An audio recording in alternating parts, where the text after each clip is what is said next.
ભાવનગરના પ્રભુદાસ તળાવ ફાયર સ્ટેશનની સામે લાકડાના જથ્થામાં આગ લાગી હતી અને જોતજોતામાં આગ મોટું સ્વરૂપ ધારણ કર્યું હતું. આગની જાણ થતાં ફાયર વિભાગની ટીમ સ્થળ પર પહોંચી હતી અને એક ગાડી પાણીનો છંટકાવ કરીને આગ પર કાબૂ મેળવ્યો હતો. આગ લાગવાનું કારણ કે નુકસાની જાણવા મળી નથી.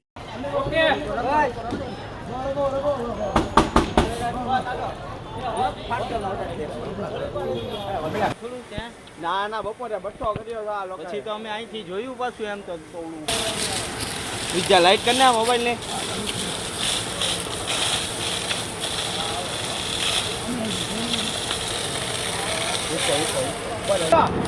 ના ના ઓલામાંથી કાઢજો ઓલામાંથી કાઢજો એ આમાંથી કાઢી નાખો ઉપર નાખો હાલો